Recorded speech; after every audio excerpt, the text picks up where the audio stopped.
നമ്മുടെ സബ്സ്ക്രൈബർ എന്ന് പറഞ്ഞു വന്ന ഏതോ ഒരു സ്ത്രീ അവര് കുഞ്ഞിനെ മേടിച്ചു. ആ മിന്നുന്റെ അടുത്ത് ചോദിച്ചു, നീയാണോ ഇതിന്റെ അമ്മ?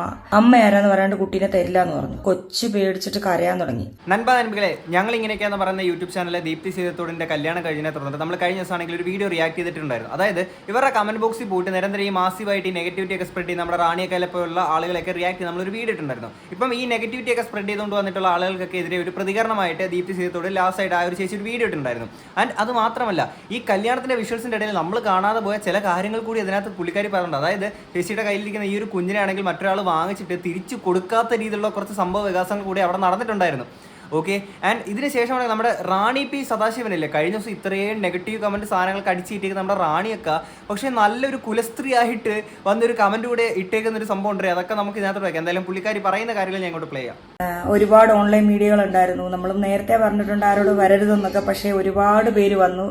വരുന്നവരെ നമ്മൾ അപമാനിക്കുന്നതോ വഴക്ക് പറയുന്നതോ ഒന്നും ശരിയല്ലാത്തത് കൊണ്ട് തീർച്ചയായിട്ടും അവരോട് വീഡിയോ എടുക്കുന്നതിന് നമ്മളൊന്നും തടസ്സം പറഞ്ഞില്ല. നമ്മുടെ ചാനലിൽ വരുന്നതിന് മുന്നേ ഒരുപാട് ചാനലുകളിൽ വീഡിയോ വരികയും 1, 2, 3, 4 ലക്ഷം വ്യൂകൾ വരികയും ചെയ്ത് സന്തോഷം. നമ്മുടെ ഒരു കല്യാണം കാരണം ഒരുപാട് പേർക്ക് അതൊരു എന്തായാലും എല്ലാവരും വരുമാനത്തിന് വേണ്ടിയിട്ടാണല്ലോ വീഡിയോസ് ഇടുന്നത്. ഒരുപാട് പേർക്ക് അതൊരു വരുമാനമായിട്ടുണ്ട്. അവർക്ക് എന്താ പറയുന്നത്, അവർക്കും കൂടെ ഒരു വാല്യൂ കൊടുക്കാൻ പറ്റിയെന്ന് ഓർക്കുന്നതിൽ ഒരുപാട് സന്തോഷം. ദീപ്തി ചേച്ചിയുടെ ഈ ഒരു കല്യാണത്തിന്റെ വിഷ്വൽസ് എന്നൊക്കെ പറഞ്ഞു കഴിഞ്ഞാൽ എക്സ്ക്ലൂസീവ് സാധനങ്ങളാണ് അല്ലേ. അപ്പം ഈ ഓൺലൈൻ മീഡിയാസിന്റെ അടുത്ത് അവിടോട്ട് വരണ്ട എന്ന് പറഞ്ഞ് കല്യാണത്തിന് ശരിക്കാതെ പോയ സാധനങ്ങളൊന്നുമല്ല. അങ്ങനെയൊന്നും ആരും വിചാരിച്ചുകൊണ്ട് വരണ്ട. അതായത് ഈ എക്സ്ക്ലൂസീവ് ബൈറ്റ് സാധനങ്ങളൊക്കെ ആണെങ്കിൽ പുള്ളിക്കാരുടെ ചാനലോട് വരുമ്പോഴത്തേക്കും അതിന് കിട്ടുന്ന വ്യൂവർഷിപ്പ് ഡബിൾ ആയിരിക്കും. ഇപ്പോൾ ഉള്ള എന്താണോ അതിന്റെ ഡബിൾ ആയിരിക്കും.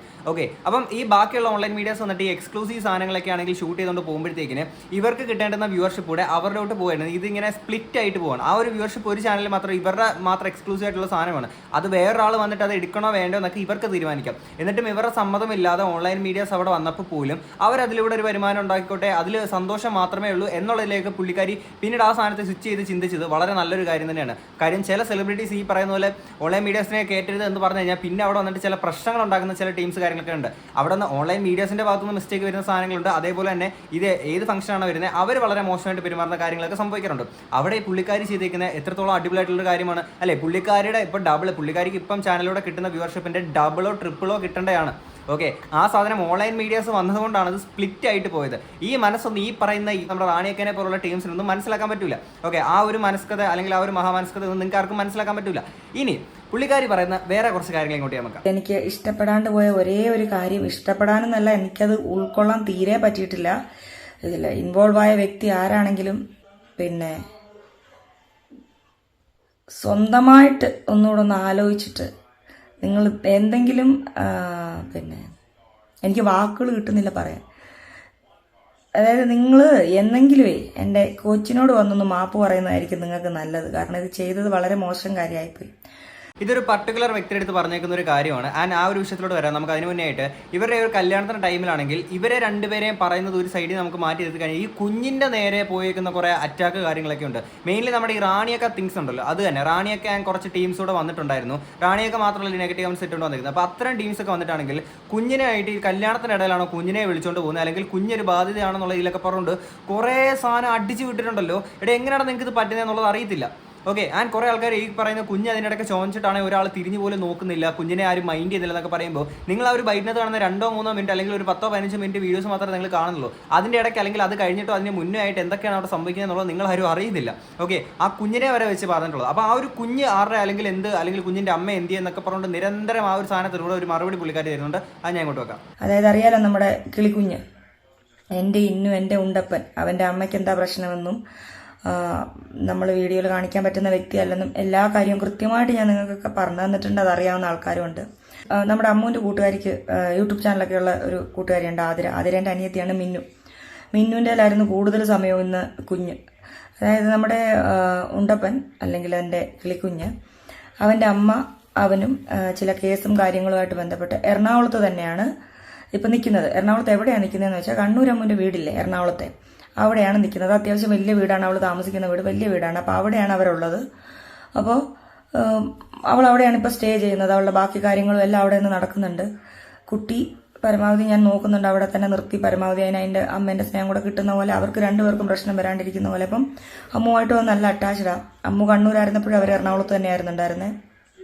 സ്റ്റോപ്പ്. ഇവിടെ വന്നു കഴിഞ്ഞപ്പോൾ എല്ലാവരും മാറി മാറി അവനെ നോക്കുന്നുണ്ട്. ഈ ഒരു കല്യാണത്തിന്റെ സമയത്ത് ഏതായാലും എല്ലാവരുടെയും കയ്യിൽ മാറി മാറി ഇരിക്കുന്നുണ്ടായിരുന്നു. അപ്പൊ ആതിരേന്റെ അനിയത്തിയുണ്ട്, ഒരു മിന്നു പെങ്കൊച്ചുണ്ടായിരുന്നു, അവളുടെ കയ്യിലായിരുന്നു ഇന്ന് കൂടുതൽ സമയം. ഓക്കെ, അപ്പം ആ ഒരു കുഞ്ഞിന്റെ കേസ് മനസ്സിലായത്, ആ കുഞ്ഞിന്റെ അമ്മ എവിടെയാണെന്നും എറണാകുളത്താണെന്നും അവിടെ ഒരു സ്ഥലത്താണെന്നും ഒക്കെ നിങ്ങൾക്ക് മനസ്സിലായിട്ടല്ലോ. ആൻഡ് ഇതിനെക്കുറിച്ചിട്ട് ഡീറ്റെയിൽ ആയിട്ട് പുള്ളി ഒരു വീഡിയോ സെപ്പറേറ്റ് മുമ്പ് ചെയ്തിട്ടുള്ളതാണ്. ആ ഒരു കുഞ്ഞ് ആരുടെ എങ്ങനെ എന്തിന്റെ പേരിൽ അഡോപ്റ്റ് ചെയ്തെന്നൊക്കെയുള്ള രീതിയിലുള്ള കാര്യം പുള്ളിക്കാരി ചെയ്തേക്കുന്ന, അല്ലെങ്കിൽ പുള്ളിക്കാരുടെ ഒരു മഹാമനസ്കത, അല്ലെങ്കിൽ ഇങ്ങനെ ഒരു സ്ത്രീക്ക് ചെയ്യാൻ പറ്റുമോ എന്നൊക്കെ ഉള്ളത് നമ്മുടെ സമൂഹത്തിൽ എത്ര സ്ത്രീകൾക്ക് ഇതുപോലെ ചെയ്യാൻ പറ്റും? കല്യാണം അല്ലെങ്കിൽ മുമ്പത്തെ ആ ഒരു ഭാര്യ ഭർത്തൃ ജീവിതത്തിൽ നിന്നും നേരിടേണ്ടതുള്ള കൊടും ക്രൂരതകൾ അതെല്ലാം സഹിച്ച് സർവൈവ് ചെയ്ത് വന്നിട്ട് പിന്നീട് മറ്റൊരു കുഞ്ഞിനെ, ആ ഒരു കുഞ്ഞിനെ ഒരു തണലായിക്കൊണ്ട് ഇങ്ങനൊരു സ്ത്രീക്ക് അല്ലെങ്കിൽ ഇങ്ങനെ ഒരു ലേഡിക്ക് ചെയ്യാൻ പറ്റുന്നത് എത്ര വലിയൊരു കാര്യമാണ്. അതൊന്നും മനസ്സിലാക്കാൻ പറ്റാതെ നിങ്ങൾ ഇങ്ങനെ നെഗറ്റീവ്സ് അടിച്ചു വിടുമ്പോഴത്തേക്ക് നിങ്ങൾ ആലോചിക്കുക, ആ കുഞ്ഞിന് വേണ്ടുന്ന കാര്യങ്ങളൊക്കെ പുള്ളിക്കാരി നല്ല രീതിയിൽ ചെയ്തു കൊടുക്കുക. നിങ്ങൾക്ക് ഇത് ചെയ്തു കൊടുക്കാൻ പറ്റുന്നുണ്ടോ? നമ്മുടെ നാട്ടിൽ എത്രയോ സമൂഹത്തിൽ എത്രയോ കുട്ടികളാണ് ഇതുപോലെ ആരുമില്ലാതെ ഉപേക്ഷിക്കപ്പെട്ട നിലയിൽ എവിടെയൊക്കെ എത്രയോ കുട്ടികളുണ്ട്. നമ്മളിപ്പോൾ റോഡിലോട്ടൊക്കെ എറണാകുളത്തൊക്കെ പോകുന്ന ടൈമിലാണെങ്കിൽ ഈ മെട്രോ പില്ലറിൻ്റെ കീഴിലൊക്കെ ആണെങ്കിൽ എത്രയോ കുട്ടികൾ, ഇപ്പം പേരൻസ് ഉണ്ടെങ്കിൽ കൂടി എത്രയോ മോശപ്പെട്ട അവസ്ഥയിലൂടെയൊക്കെയാണ് അവരുടെ ജീവിത സാഹചര്യങ്ങൾ പൊക്കോണ്ടിരിക്കുന്നത്. ആ അവസ്ഥയിലൊന്നും എത്താൻ സമ്മതിക്കാതെ ആ കുഞ്ഞിനെ ഇത്രയും കെയർഫുൾ ആയിട്ട് അല്ലെങ്കിൽ ഇത്രയും കെയറോടുകൂടി ആ ചേച്ചിക്ക് നോക്കാൻ പറ്റുന്നുണ്ടെങ്കിൽ അത് നമ്മൾ അപ്രീഷിയേറ്റ് ചെയ്യേണ്ട ഒരു കാര്യം തന്നെ അല്ലേടി. നിങ്ങൾ ഇത്ര നെഗറ്റീവ് കമൻസ് പറയുന്ന ആൾക്കാർ ജസ്റ്റ് അതുകൂടെ ഒന്ന് ആലോചിച്ച് ചിന്തിക്കുക. കാര്യം അവരെ ഓക്കെ മാസമായിട്ട് നിങ്ങൾക്ക് എന്ത് നെഗറ്റീവ് ഉണ്ടോ ആ ഒരു ചേച്ചീനെ പറയൂ, എന്ത് വേണം നിങ്ങൾ ചെയ്തത്, പുള്ളിക്കാരി തന്നെ പറഞ്ഞിട്ടുണ്ട് അത് കുഴപ്പമില്ല എന്നുള്ള രീതിയിൽ. ഓക്കെ, ആ ഒരു കുഞ്ഞിനെ മാത്രം നിങ്ങൾക്കൊന്ന് വെറുതെ വിട്ടൂടെ?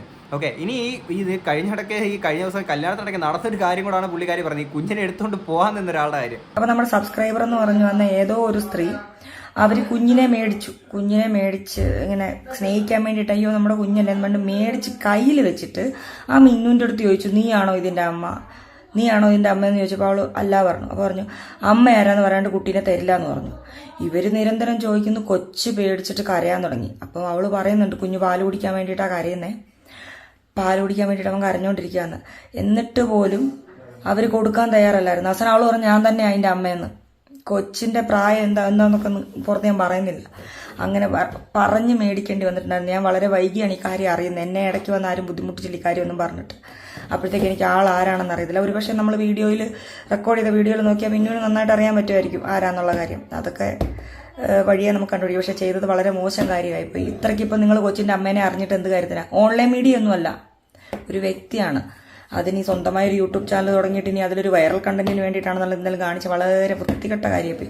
ഒരുതരം വല്ലാത്തൊരു കഴപ്പാണല്ലേ ഈ കല്യാണത്തിന്റെ ഇടയ്ക്ക്. സബ്സ്ക്രൈബർ ആണെന്നും പറഞ്ഞുകൊണ്ട് ഇത്രയും ദൂരത്തു നിന്നൊക്കെ വന്നിട്ട് അതിനിടയ്ക്ക് കുഞ്ഞിനെ വാങ്ങിച്ചിട്ട് അമ്മ ആരാണെന്ന് പറഞ്ഞാൽ മാത്രമേ ഞാൻ കുഞ്ഞിനെ തരൂ. അതൊരു വല്ലാത്ത കഴപ്പാണ് കേട്ടോ, വല്ലാത്ത കഴപ്പം. ഉള്ള കാര്യം ഞാൻ പറയാമല്ലോ. എടി നിങ്ങളൊന്ന് ആലോചിച്ച്, ഒരു കല്യാണത്തിനിടെ ഇത്രയും ഡെഡിക്കേറ്റഡ് ആയിട്ട് പോയിട്ട് ഇത്രയ്ക്ക് നിങ്ങൾക്ക് ദേഷ്യം തോന്നുന്നത് എന്താണ്? ആ ഒരു ദീപ്തി എന്ന് പറയുന്ന ഒരു ലേഡി എന്താണ് ചെയ്തിട്ടുള്ളത്? ഒരു കുഞ്ഞിനെ അല്ലെങ്കിൽ ഇങ്ങനെ ഒരു സഹായം ചെയ്ത്, അല്ലെങ്കിൽ സഹായം എന്ന് പറയുന്നത് നമ്മൾ എന്താ പറയുക, പറയുന്ന വാക്ക് ചിലപ്പോൾ ചെറുതായിപ്പോവും അല്ലെ. സഹായമെന്നല്ല അതിന് കൊടുക്കേണ്ട വാക്ക്, അതിന് എന്താണ് മഹത്തരമായിട്ട് പറയേണ്ട ഒരു വാക്കെന്നുള്ളത് എനിക്കറിയത്തില്ല. അപ്പം അത്തരത്തിലുള്ളൊരു കാര്യം ചെയ്യുമ്പോഴത്തേക്കിന് അതിനകത്ത് കുഞ്ഞിൻ്റെ അമ്മ ആരാന്നറിയണം, അല്ലെങ്കിൽ കുഞ്ഞിൻ്റെ അച്ഛൻ ആരാന്നറിയണം. ഇതെന്തോന്നറിയാം, എനിക്ക് തോന്നുന്നു മറ്റേ ഈ കണ്ണീർ സീരിയലുകൾ കണ്ടിട്ടാണെങ്കിൽ ഈ അച്ഛനാരാ അമ്മ ആരാന്നുള്ള ഇത്തരം ചോദ്യങ്ങളൊക്കെ വരുന്ന ചില സീരിയലുണ്ടല്ലോ, അതിനൊക്കെ അഡിക്റ്റ് ആയിട്ട് നിൽക്കുന്ന ഏതെങ്കിലും ആളാരെങ്കിലും ആയിരിക്കും. അതുകൊണ്ടായിരിക്കും ഇത്രയും തീവ്രമായിട്ട് ഇതിനെപ്പറ്റി ചിന്തിച്ച് ഭയങ്കര ഗ്രാഹ്യമായിട്ട് ഇതിനെപ്പറ്റിയൊക്കെ ആലോചിച്ച് നേരെ അവിടെ വന്നിട്ട് ഇത്തരം കാര്യം ചെയ്തത്. കുഞ്ഞിനെ തിരിച്ചു തരില്ല അമ്മ ആരാന്ന് പറഞ്ഞില്ലെങ്കിൽ. ആ പറഞ്ഞ ടൈമിൽ മുന്നിക്ക് പൊടുക്കണം, നല്ലൊരു സിംഗിൾ അങ്ങ് കൊടുക്കണം. സിംഗിൾ കൊടുത്തിട്ട് പറയണം കൊച്ചിനെ വരെയൊക്കെ തരാൻ പറയണം, തന്നിലേക്ക് മൂക്കിടിച്ച് പൊട്ടിക്കണം. പിന്നെ അല്ലാതെ എന്തോ ചെയ്യണ്ടേ ഇമ്മാതിരി കഴപ്പിനൊക്കെ. ഇനി ഇത് കഴിഞ്ഞിട്ട് ഈ നെഗറ്റീവ്സ് ഒക്കെ ഇട്ട് ആൾക്കാരുടെ അടുത്ത് എല്ലാം പുള്ളിക്കാർ ഒരു നന്ദി പറഞ്ഞു. അവിടെ ഞാൻ ഇവിടെ വെക്കാം. ഇതിൽ സഹിക്കാൻ പറ്റാണ്ട് നെഗറ്റീവ് കമന്റ് ഇടുന്ന ചേച്ചിമാരോടും ചേട്ടന്മാരോടും ഒരുപാട് സ്നേഹം മാത്രമേ ഉള്ളൂ. എനിക്ക് വേണ്ടി അത്രയും സമയം കണ്ടെത്തിയിട്ട് നിങ്ങളുടെ കമ്മ്യൂണിറ്റി വളരെ കുറവാട്ടോ. വിരലിലുണ്ടാവുന്ന ആൾക്കാരെ നിങ്ങളുടെ കമ്മ്യൂണിറ്റിയിലുള്ളൂ. കമ്മ്യൂണിറ്റി എന്ന് പറഞ്ഞാൽ നെഗറ്റീവ് ഇടുന്ന കമ്മ്യൂണിറ്റിയിലുള്ളൂ. ബാക്കി എല്ലാവരും പോസിറ്റീവായിട്ട് ചിന്തിക്കുന്നു. ഒരുപാട് നന്ദി. അപ്പോൾ ആ നെഗറ്റീവ് ഇട്ടവരോട് പോലും ഒരു നന്ദിയാണ് പുള്ളിക്കാരി പറയുന്നത്. ഇവിടെ അതൊക്കെയാണ് ഒരു ഹ്യൂമൻ ബീയിങ്ങിൻ്റെ ഒരു ബേസിക് ക്വാളിറ്റി, അല്ലെങ്കിൽ ഒരു ക്വാളിറ്റി എന്നൊക്കെ പറയുന്നത്. നമുക്ക് ഇത്തരം കാര്യങ്ങളോടൊക്കെയാണ് നമുക്ക് മനസ്സിലാക്കാൻ പറ്റുന്നത്.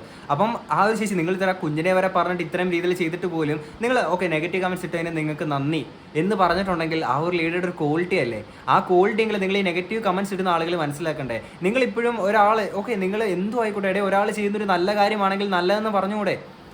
അതിനകത്ത് കുഞ്ഞിനെ പറ്റിയിട്ട് അത് ഇത് എന്ന് പറഞ്ഞുകൊണ്ട് ഞാൻ കഴിഞ്ഞ ദിവസം പറഞ്ഞ ഈ പറയുന്ന തൊട്ടനും പിടിച്ചതിനും എല്ലാം നിങ്ങൾക്ക് കുറ്റങ്ങളായിരുന്നു. മുല്ലപ്പൂവിന് 2 ഇതൾ കൂടി പോയാൽ അത് കുറ്റം, നടക്കുമ്പോൾ മുട്ട് മടങ്ങിയാൽ അത് കുറ്റം, ചിരിക്കുമ്പോൾ പല്ല് കണ്ടാൽ അത് കുറ്റം, അങ്ങനെ സർവത്ര കുറ്റങ്ങളായിരുന്നു. എന്തായാലും നമ്മുടെ റാണിയൊക്കെ ഞാൻ കഴിഞ്ഞ ഈ ലാസ്റ്റ് ഇതിന് മുമ്പെയാണ് ഒരു വീഡിയോ ഇട്ടുള്ളത്. അതായത് നമ്മുടെ സുധിച്ചേട്ടൻ്റെ വൈഫായിട്ടുള്ള രേണു ചേച്ചിൻ്റെ ഒരു വീഡിയോ ആയിരുന്നു. അപ്പം രേണു ചേച്ചിക്ക് ഇതുപോലെ നിരന്തരം നെഗറ്റീവ് കമൻസ് വരുന്നതിനെ തുടർന്നിട്ട് നമ്മൾ റിയാക്ട് ചെയ്ത് വീഡിയോ ഇട്ടിട്ടുണ്ടായിരുന്നു. അപ്പം രേണു ചേച്ചിനെ സപ്പോർട്ട് ചെയ്തിട്ടിട്ട് അപ്പം അതിൻ്റെ താഴെ വന്നിട്ട് നമ്മുടെ റാണിയൊക്കെ ഇട്ടേക്കുന്ന ഒരു കമൻറ്റാണ് ഞാൻ ഇങ്ങോട്ട് വായിക്കാവേ. മോനെ അവൾ ഒന്നുമില്ലെങ്കിൽ അഭിനയിച്ചതാണ്, അല്ലെങ്കിൽ തന്നെ അവൾക്ക് ഭർത്താവില്ല, അവളും ഒരു പെൺകൊച്ചല്ലേ, അവൾക്കും ഒരു ജീവിതം സന്തോഷവും വേണ്ടേ, അതുകൊണ്ട് അവളെ നമ്മൾക്ക് വെറുതെ വിടാം, അവൾ പാവം, അവൾ അവരുടെ തലയിൽ കയറി നിരങ്ങുന്നില്ല, അവൾ ഭർത്താവില്ലാത്തൊരു കൊച്ച്, അവൾക്കൊരു ജീവിതം കിട്ടുന്നെങ്കിൽ കിട്ടട്ടെ, നമുക്ക് മരിച്ചു പോയവരെയോ പിരിഞ്ഞു പോയവരെയോ ഓർത്ത് ദുഃഖിക്കുന്നതിൽ യാതൊരു കാര്യവും ഉണ്ടെന്ന് തോന്നുന്നില്ല. ജീവിച്ചിരുന്ന കാലത്തൊക്കെ ആ കൊച്ചു സുധിയെ നന്നായി നോക്കി, അവൻ്റെ കൊച്ചിനെയും നന്നായി നോക്കി, ഇനിയുള്ള കാലം ഒരു കുഞ്ഞുമായി അവൾ ഒറ്റപ്പെട്ട് ജീവിക്കാതെ നല്ലൊരു ജീവിതം കിട്ടട്ടെ, ആ പാവങ്ങളോട് നമുക്ക് കഷ്ടമുണ്ട്. എൻ്റെ പൊന്നിടാവേ, ഇത് റാണിയൊക്കെ തന്നെ ഇട്ടേക്കുന്നത്. എനിക്ക് തോന്നുന്നു റാണിയൊക്കെ നിങ്ങളുടെ അക്കൗണ്ടിൽ നിന്ന് ഇനി വേറെ ആരെങ്കിലും കയറി ഇട്ടേക്കുന്ന കമൻറ്റാണോ ഇത്? അപ്പോൾ റാണിയൊക്കെ അറിയാം, നല്ലത് കണ്ടാൽ നല്ലതെന്ന് പറയണമെന്ന് അറിയാൻ റാണിയൊക്കെ. പിന്നെ എന്തിനാണ് അപ്പുറത്ത് പോയിട്ട് നിങ്ങൾക്ക് ഇത്തരം കുരു പൊട്ടുന്നത് എന്നുള്ളതാണ് നിങ്ങളൊന്ന് ആലോചിച്ച് നോക്കേണ്ടത്. സീരിയസ്ലി നിങ്ങൾക്ക് ഭയങ്കരമായിട്ടുള്ളൊരു മാനസിക രോഗമാണ്. ദീപ്തി സീതത്തോടിൻ്റെ അടുത്ത് ഇത്രത്തോളം ദേഷ്യം തോന്നാനും മാത്രം എന്ത് അപരാധമാണ് നിങ്ങളുടെ അടുത്ത് ചെയ്തിട്ടുള്ളത് ആ ഒരു ചേച്ചി? എനിക്ക് മനസ്സിലാവുന്നില്ല. ഓക്കെ, അന്ന് നിങ്ങൾ ആലോചിക്കുക, റാണിയൊക്കെ നിങ്ങൾ ആലോചിക്കേണ്ട ഒരു കാര്യം എന്ന് വെച്ചാൽ, അന്ന് ദീപ്തി ചേച്ചി നിങ്ങളെ തപ്പി വന്നിട്ട് ആദ്യം തപ്പി വരുന്നത് പുള്ളിക്കാരിയാണ്. നിങ്ങളെ എവിടെയാണെന്നും എന്താണെന്നൊക്കെ വളരെ ക്ലിയർ ആയിട്ട് മനസ്സിലാക്കിയിട്ട് നിങ്ങളെ പിന്നെ ആവശ്യമില്ലാതെ വലിച്ചഴിച്ചുകൊണ്ട് അതൊരു കണ്ടന്റ് ആക്കി കൊണ്ടുവന്നില്ല. നിങ്ങളെ കാണാൻ വന്ന സാധനങ്ങൾ മാത്രമേ പറഞ്ഞിട്ടുള്ളൂ. അപ്പോഴും അവർ കാണിച്ചൊരു മാന്യതയാണ് നിങ്ങളെ ആ ഒരു വാണിംഗ് ആയിട്ട് തന്നു വിട്ടു. പിന്നെ VRL വന്നിട്ടാണ് നിങ്ങളെ എക്സ്പോസ് ചെയ്തത്. അതുകൂടെ ആലോചിക്കണം, അത്രയും ക്വാളിറ്റി, അത്രയും മാന്യത ആ ഒരു ലേഡി കാണിച്ച്. ഇതാണ് നിങ്ങൾ നോക്കേണ്ടത്. ഇത്ര നെഗറ്റീവ് കമൻസ് ഇടുന്ന ആളുകൾ, നിങ്ങളൊരു നെഗറ്റീവ് കമന്റ് ഇടുമ്പോൾ അതിന് നന്ദി എന്ന് പറയുന്നു, പിന്നീട് അതിന് പ്രശ്നമില്ല എന്ന് പറയുന്നു, പിന്നെ നിങ്ങൾ ഇത്രയും പച്ചപരാധങ്ങൾ കാണിച്ചിട്ട് നിങ്ങളെ തേടി വന്നിട്ട് വീഡിയോയ്ക്കകത്തോടെ കാണിക്കാതെ നിങ്ങൾക്ക് ആർക്കും ഒരു ബുദ്ധിമുട്ടുണ്ടാക്കാതെ പുള്ളിക്കാരി തിരിച്ചു പോകുന്നു. അതൊക്കെ നിങ്ങൾ ആലോചിക്കേണ്ടതാണ്. ആ ഒരു ക്വാളിറ്റി പോലും ഈ നെഗറ്റീവ് കമന്റ് ഇടുന്ന നിങ്ങൾക്കില്ല എന്നുള്ളതാണ്. ഓക്കെ, എന്തായാലും ഇതിനെപ്പറ്റിയുള്ള നിങ്ങളുടെ അഭിപ്രായങ്ങൾ തീർച്ചയായിട്ടും കമന്റ് ബോക്സിൽ പറയാം. നമുക്ക് എന്തായാലും അടുത്തൊരു വീഡിയോ കാണാം. അപ്പോൾ ശരി, ബൈ.